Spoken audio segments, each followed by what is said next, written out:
So this is chapter 20. It deals with laboratory analysis of the immune response, different types of testing we can do to detect for either antibodies or antigens. See what your exposure level has been to a particular pathogen. Polyclonal antibodies, this is where you have the antigen that has multiple epitopes, multiple sites that can trigger an antibody response on it. And so different antibodies are going to produce a response to the different epitopes that are present. It has a very low specificity. One drawback is it can give false positives. It can also give false negatives. The positive or the pro side of it is that it can be useful in an initial screening test. You would follow up with additional more specified tests, but it's a nice initial screening. It's an indirect way of testing is the pathogen present. Excuse me. So this is showing the red is, say, bacteria, whatever that antigen is, and you can see you have multiple epitopes present on it. These are the sites that trigger the immune response, trigger that production of antibody against it. So because you have 3 different sites in this example, you end up with 3 different types of antibodies being produced because there's multiple antibodies. Why? Because there's multiple epitopes. That's why it's called polyclonal. The way these are produced is that you would inject the antigen into the rabbit. Typically use rabbit for your host for this. So you would inject this antigen in. It's going to elicit the immune response, the adaptive immune response, where you ultimately have the B cells producing the plasma cell or activating plasma cells that are going to produce the antibodies. They are producing antibodies against all 3 epitopes. So it's not just against one, it's against all of them. You have memory cells that are going to be there. You have the original plasma cells. Bottom line is you get a lot of antibody production. But like I say, they're not just one type, but they're antibodies against all the epitopes. You can now use this to produce the polyclonal antibodies, which ultimately then are going to be introduced into another rabbit excuse me, that you're trying to treat, or you can use those polyclonal antibodies to produce more. But the point is, are all the antibodies identical? No, they are not. Monoclonal antibodies have a much higher specificity, and this is where it is found only one of those epitopes.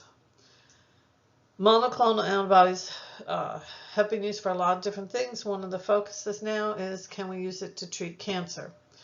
It has been somewhat successful. However, it is very expensive because you have to produce each antibody separately from other people. So because it's only making one specific antibody, you use it to produce in mice, but it's going to take longer, and it's a little bit more drawn out, because what happens is, here you have a mouse, you inject it with the antigen, you also add or fuse it with polyclonal B cells from the mouse's spleen. You take that and fuse it to myeloma cells. So you end up with what are known as hybridoma cells. They're being cultured. So initially you may have production of several different things. You're looking for one specific thing here. Now the production of it is going to be much more consistent each batch, basically, because you're continuously making it from the hybridomas. You always end up with just the antibody you want, but it is more expensive, a little bit, more detailed in the steps, but you have higher specificity. So when you compare the two, polyclonal ones are less expensive. You can produce them very rapidly. Monoclonals, it's going to take you longer. However, you do end up, for monoclonal, with large quantities of very specific antibodies. The antibodies produced by polyclonal methods are non-specific. Polyclonal will recognize several different epitopes, but the monoclonal, it's a name, monoclonal, it only will recognize a single one, so it's much more specific. Polyclonal antibodies, different batches may vary, but in a monoclonal, you have much more consistency and uniformity in the production of it. So you have to look at, what are you looking for? What's the end product you're trying to get? Do you need something that's very specific, or is a more general thing okay? So which method you use is determined by, number one, money and expense, things like that, but also what do you need? What is the outcome you're looking for? How do you detect in the lab that you have an antigen antibody complex? How do you see that? Well, there's different ways that you can do this. There's a precipitation test, flocculation test, neutralization, or complement activation. In a precipitation test, what happens is you're going to have an antibody and mix it with a soluble antigen, and it's going to form like this lattice network, kind of this net thing. You can do this as what's known as a precipitin ring test. You can do it using Western blot as an immunoelectrophoresis. You can do an Australoni test. There's also a radial immunodiffusion assay test. Flocculation, this is where you're taking an antibody, but now instead of a soluble antigen, you're binding it to an insoluble antigen. Neutralization is when you take an antibody and you bind it to a virus. Complement activation, an antibody binds to an antigen, and then that complex activates the complement process. So in this case, this is showing how when you have polyclonal antibodies, because they can bind to multiple epitopes, you have multiple antibodies that are binding to multiple epitopes, you have a greater chance of forming this overall lattice work in here. Monoclonal, you're only binding to one of those epitopes, and all the antibodies are binding to the same type of epitope. So the chances of having a nice lattice work or clumping is going to be decreased.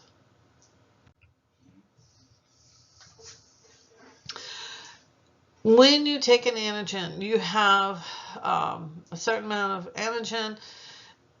In order to get nice precipitation, you need to have the proper ratio, the proper concentration of antibody versus the proper concentration of antigen. It's not necessarily a one-to-one mixture. And so what you can do is slowly add the antigen into a solution that has a constant amount of antibody, and you're going to see when you reach a certain point, which is known as the equivalence point, this is where you're going to typically see the amount of precipitation increasing. That's the area you're going to be looking for in a lot of these tests. So when you do a precipitin ring test, you have a standard amount of antigen in your test tube. That's what the red is down here on the bottom. Then you add in your antibody on top. You are adding it in at various dilutions. So it's very concentrated here, kind of full strength. Now you're putting it at 50%. It's a 1:2 dilution. Now you've decreased it to 25%, a 1:4 dilution. And you keep decreasing the dilution as you move from left to right. You are going to reach this point of equivalence where you have the equal or proper amounts for the reactions to occur, and that is where you will see this precipitin ring form. Right on this boundary issue here. Those are your precipitin rings. That's the zone of equivalence. That gives you an idea then of the concentration. Sometimes you want to measure the concentration of the antigen. Sometimes you want to measure the concentration of the antibody. You can also do immunoelectrophoresis. You can measure on different chromatography machines. the peaks looking for specific proteins on here. And that is what this graph is showing. As you can see, it's comparing normal with a patient's urine.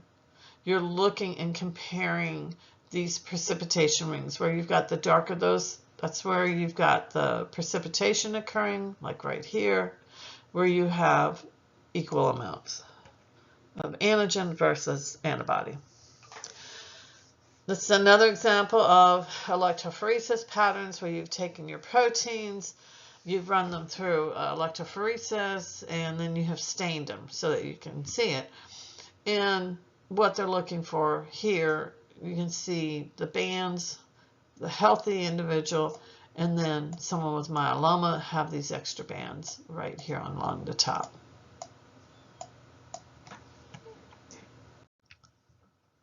This is the Australoni test. With these, you use a petri dish, and when I've done these before, we have a special little machine that you just push on top of the plate, and what it does, it pulls plugs out of each of these wells that are numbered. So they look white because it's pulled the media out of it, so now it's an empty well. And then what you do, in this case, what they did is they put the antigen in well A. So you put your antigen right here. Fill that up with your antigen. And then in each of these outer wells, you add various antibodies. So each well gets a different antibody. And then you let it sit. The antigen and the antibody are going, remember, precipitation, you're talking about soluble. So they're going to be able to diffuse through the media on this petri dish. Where it reaches that equilibrium or that zone of equivalence, where you have the proper ratio of antigen to antibody, there's not too much of one or the other, where it's equal, you get this line formation. Now, I don't know how well y'all can see this. Let's see if I can highlight this white line right here. That is what you are looking for. It looks like a white line on across the media. That is where you have had the antigen, in this case, has come out of A and it's diffusing. Well, it's diffusing out in all directions. Okay, just remember that. It's coming out in all directions. And from each of the wells, the antibody, particular antibody you put in there, is also diffusing out in all directions. What has happened from well 1 is that this particular antibody is against this antigen. And so when it diffuses this way and the two meet here kind of in the middle, it forms this line, the yellow line, that precipitation line. So what does that tell you? You don't see a line on any of the other wells, 2, 3, 4, 5. So that tells you that the antibody, that the various antibodies that were placed in 2, 3, 4, and 5 wells are not against the antigen that was placed in the middle A well. However, because you see that line between A and 1, that tells you that the antibody in well 1 is an antibody that is against the antigen in well A. So that's what you're looking for. It's fairly easy to run. This is another way, another test, radial immunodiffusion assay, where you take antiserum, you're mixing it with agar. You have certain solutions. They're in increasing concentrations from 1 to 4. And then you have an unknown concentration. Well, you graph this out, and then you've got your unknown here, graph it out. And if it fits on the line here, this is going to be great because you can just extrapolate and determine what was the concentration of your antigen. In a neutralization assay, remember this is dealing with viruses, having antibody bind to viruses. Remember, one way of looking at viruses, excuse me, is growing them in a petri dish. If a bacteria, say, is the host for it, and you look for plaques, that clearing area, that means that there is the virus there. Well, in a neutralization assay, what you're looking for, yes, are the plaques still there? Are they being produced? Or is it decreased? Essentially, what's happening here is that if an antibody binds to the virus, you're not going to have plaque formation. If the virus is left alone, there's no antibody on it, then it will disrupt and destroy the bacteria. So in this sample, these plates, some of them you can see have a lot of little white dots on them. Those are the plaques. So that means there's virus there. But some of them where there's very few plaques, like this plate, the fewer the plaques, that means the higher the concentration of antibody. Complement fixation. Complement fixation, we've talked about that a lot from the standpoint that, you know, that complement, when it's activated in the cascade complement, you end up with cells being destroyed. So you can use what's known as a complement fixation test to figure out if a person's serum, the blood, if it contains antibodies to a particular antigen. If it does, then complement fixation is going to occur. Now, if there is no complement, then there's a step in here at the end where you're going to add sheep red blood cells. And if no complement is present, then, or if no antibody is present, then you're going to have the antigen is not going to be able to bind to antibodies because the antibodies aren't there. And so instead what's happened is the sheep red blood cells will lyse. So essentially what you are going to do is, in this example, you have patient A on the left, patient B on the right. You have complement added to each. Now, patient A, they do have the antibodies against your suspected antigen, the one that you're wondering about. They have antibodies against it. You don't know this yet. That's what you're wanting to find out. Patient B does not have the antibodies. Okay, now both of them have complement. They're in different amounts. You're trying to figure out, does either one of the patients have an antibody against a particular antigen? So you're going to take the sample, you're going to heat it up because there's already some complement in there. You want to destroy that because otherwise it's going to interfere with stuff. So you heated up the serum, it destroyed the complement, but the antibodies are there. So you've got antibodies now in patient A. But remember, they're not there in patient B. So now what you do, you purposely add complement and the antigen. Because remember, you're setting this up. In a real life situation, you don't know whether patient A or patient B has the antibodies. That's why you're doing this. So you add the complement and the antigen. Great, that's there. Now you add, down here you're going to add the sheep red blood cells. And what's going to happen, you also add, at the same time, antibodies against the sheep red blood cells. So those are added at the same time to both samples. So what's going to happen is in patient A, which has the antibodies, you don't know that, that's what you're testing for. You have added complement, you've added antigen, you've added sheep red blood cells and the antibodies against sheep red blood cells. And so what happens in that patient A, the complement is going to, excuse me,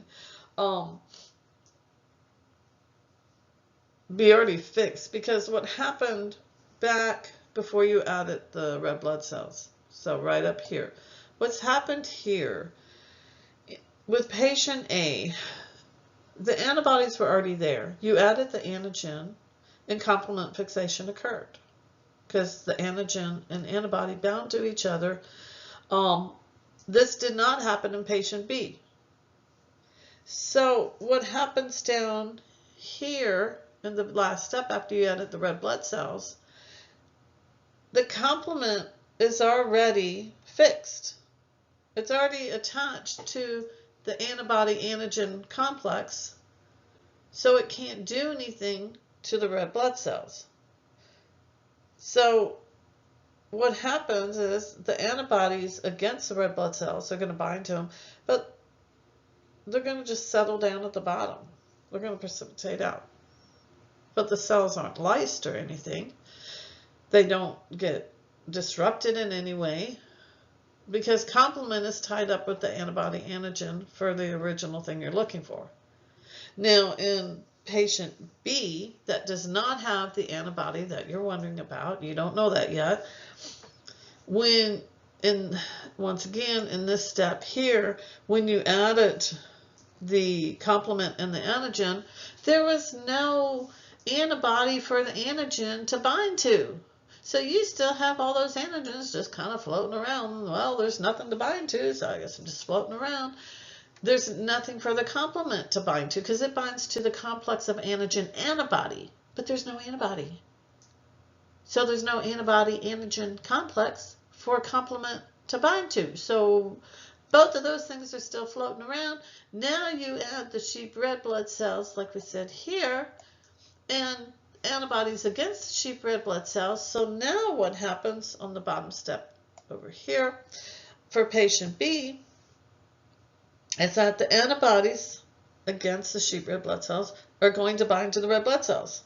And then, because you now have an antibody-antigen complex, complement binds to that, and what it's going to do is lyse the red blood cells. What happens to the serum in the sample? It turns pink or reddish because you just lysed all those red blood cells. That is a complement fixation test. It's a way of testing to see and verify that, yes, the antibody was in here. If the antibody you're wondering about, if it's present in a complement fixation test, there will be no change in the color of the sample.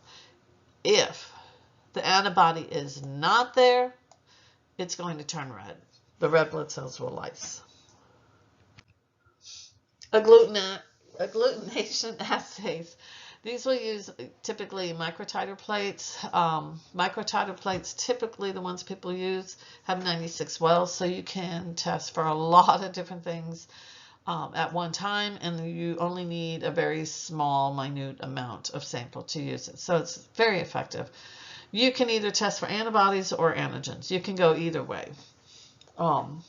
If people talk about a hemoagglutination test, usually similar to what you just saw, you're testing for antibody antigen cross-linking to red blood cells. Hemo refers to blood, so you're adding another factor in there of red blood cells. So this is what a microtiter plate looks like. So like you can see, you can run a lot of samples just on one plate. Sometimes there's different ways you can set this up. Sometimes you can take latex beads and you can coat them with the antigen, and then you mix the patient's serum to see if they're, in this case, it's looking for IgM antibodies against it. You can kind of do the reverse where the latex beads, instead of coating them with the antigen, you coat them with the antibody, and then you mix the patient's serum to see if the antigen is there. So there's multiple ways of doing this. There's a direct and an indirect Coombs test, similar, using samples. Once again, all these are just different methods for testing for either the presence of antibody or the presence of antigen. So if antigen is there, hopefully you have been making antibodies against it as well. And here you can get an idea, once again, using different dilutions. It is getting more dilute as you move down, and you can figure out what a titer is. What is the concentration of the sample? Blood typing and cross-matching. This is what the ABO, the standard kind of classical blood typing. In this case, what you're going to do is typically you have a card or a little dish where you have what you're going to do. Typically, there's going to be 3 wells. So you will add 1 drop of blood to each of the wells. You're going to use basically pre-made or synthetic antibodies. You're going to use anti-A antibody, anti-B antibody, and anti-RH antibody. The RH factor is oftentimes referred to as with the letter D. So if you see something that says anti-D, that is the same as anti-RH. And so what you do in each of those drops, you add to one of them, you add the anti-A, to another you add anti-B, and the last one you add the anti-RH. And then you look to see if there's any agglutination, or agglutinations mean clumping, that occurs. If clumping occurs, if that agglutination occurs, that means that that marker is present on the red blood cell. So if you get clumping with the anti-A antibody, that means that why is it clumping? Because the anti-A antibody is binding with the A marker on the surface of the red blood cell. If you get clumping with anti-B, that means you have the B marker present. If you don't have any clumping with anti-A or anti-B, that means neither A or B is present, which would mean you have type O blood. When you look at the anti-RH, if there is clumping, then you are RH positive. So you would do your blood typing first. Now, before you process the blood transfusion, before you give a unit of blood to the patient, you do a cross match. This is where you take a small aliquot. An aliquot is just a small measurement of the donor red blood. When you're giving someone blood, you're giving them red blood cells. So you would take a small amount of the donor red blood cell and mix it with the serum from the person who's going to get it and make sure there's no reaction. So you do your blood typing first, then you do the cross matching. It's just kind of think of it as like a quality control. It's a second way of making sure, double checking that there's not going to be a reaction. When you do the blood typing test, this is what it looks like. So in this one right here, you added the anti-A antibody. You got clumping like this. So that tells you you have the A marker. That is present. Over here, you have the anti-B antibody that was added to the drop of blood. There's no clumping. So there's no B marker.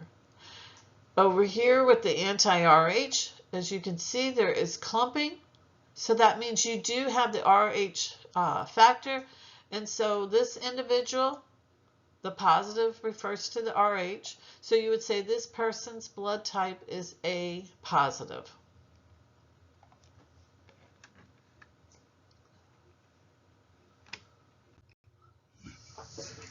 Some other tests that you can run are known as EIAs and ELISAs. You're using antibodies to try to detect antigens, and you're trying to quantify how much is present there. Oftentimes you use a fluorescent molecule to help you see it a little bit better, gives a little bit better sensitivity for is it there or not. ELISA stands for enzyme-linked immunosorbent assay. There's a direct ELISA test. This is where you're quantifying an antigen in the solution, and an indirect is where you're quantifying the antibody in the patient's serum. So which test you do just depends on, are you trying to test for the antigen or are you trying to test for the antibody? So this is just showing some examples. In this case, in step 1, you've got the antigen that's already bound to a surface. Now you have antibody enzyme conjugate that comes in and attaches to it. And then you have a substrate that comes in with a fluorescent dye that's going to bind, and it's going to light up, and it's going to be easy for you to see. This is an example of an enzyme-linked antibody against CD8 cells. That's a type of helper T cells, where it was able to be stained so you could see is it there or not. And you could quantify how much. So this is just another example, just showing you the ELISA test, where you are trying to test for, once again, you can use different concentrations or dilutions of antibodies and antigens, to give you an idea of the quantification. How much, what is the concentration that's present? Is it there, and how much? And so this goes through each of them. In reality, a lot of these tests, including the direct and indirect ELISAs, would be done by your lab personnel. Now, maybe if you're working in a small rural clinic, then say as a nurse, yeah, you might have to run some of these tests, certainly maybe a blood typing test. Would you be running the ELISA test? My guess is most of the time that's going to be sent out to a lab for you to do that. It actually is going to be a medical technologist or a microbiologist who's going to be sitting and running these tests for you. But at least when you hear them, you have an idea of what are you doing. You're testing for antibodies and antigens. Are they there? Are they not there? Immunofiltration, this is where you have a large volume of fluid.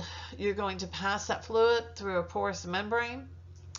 It's going to go into an absorbent pad that will absorb that fluid. Now, on the porous membrane, you have attached an antigen, and so if an antibody passes by, it's going to bind to it. And you will, like we see with the precipitation ring, you're going to see this complex. You can also do it the reverse way, where you attach the antibody, and then as the fluid pours over, it binds to any antigen that may be passing by. Now, an example of this is a pregnancy test, where you have that absorbent material underneath in the membrane. And so in this case, for a pregnancy test, the woman either pees on the end of the stick or dips it into urine.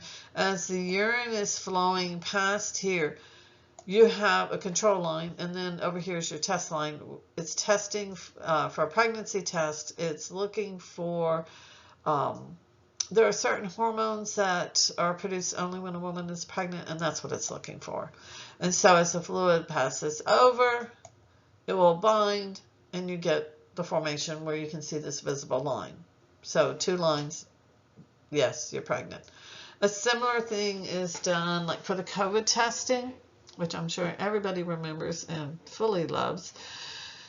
That when you take the nasal swab, you mix it in the solution, you follow the instructions, please, and then you take that solution and you drop it, similar to this pregnancy test, you would drop it on the little test packet, and then you would let it sit, and then you look for the formation of a line. It has a test line on it, a control, to make sure, number one, that the test is valid, it's working properly. And then for the COVID test, if you saw a second line, that was, guess what, you've got COVID. If it was, they have different forms of the test as to whether they're looking for the antigens against the virus or not, or the antibodies. But either way, you're going to be looking, 2 lines means you've got COVID. Fluorescent antibody techniques. An advantage of using fluorescent antibodies is that it's very quick to use and it's very easy to see. It has a high specificity rate to it, and you can quantify it if you need to. Direct fluorescent antibody detects bacteria in the patient sample. Indirect fluorescent antibody detects disease-specific antibody. So it's not necessarily detecting the causative agent, but an antibody against that. Flow cytometry will detect cell membrane, and fluorescent activated cell sorter will count the cells. So there's multiple tests that you can run there. This shows an example of fluorescent test. It's using green fluorescence against the particular bacteria. So you've taken a sample, and this fluorescent dye is made against the bacteria, so you can see all these squiggly lines.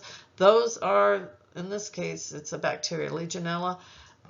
So if you see that in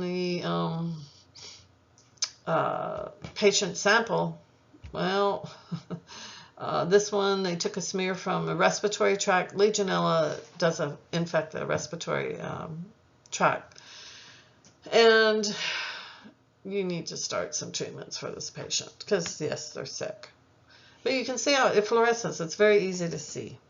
If the bacteria was not there, you added this fluorescent antibody. If the bacteria is not there, it has nothing to bind to. So in the process of you add the dye and then you do a rinse. Well, any antibody that hasn't attached to the bacteria, it rinses away. So the only reason these are staying here is because you have fixed the bacteria onto the slide. So if somebody did not have the bacteria, this slide would look black with no little green glowing rods in there. So it's very easy to see or very easy to do. And this is just another example of using some of the fluorescent antibody techniques. You can see here on the left, this sample, you can very clearly see the fluorescent antibody there versus over here is a healthy individual where there's nothing glowing. Even though the little green glowing might look kind of pretty, you don't want to see this in this case. So there's multiple tests. Once again, what are you trying to look for? What information do you need to get? What tests do you have at your disposal? Because we can talk about a lot of these tests, but maybe you don't have access to all of them. So all that's going to play a role into how do you run the tests, which tests do you run. Ultimately, what you are trying to find out is, does your patient have either the antibodies against a particular antigen, or is the antigen present there? Bottom line is, if they have antibodies, that means they've had exposure. Is your patient sick? What are they sick with? That's what you're trying to find out.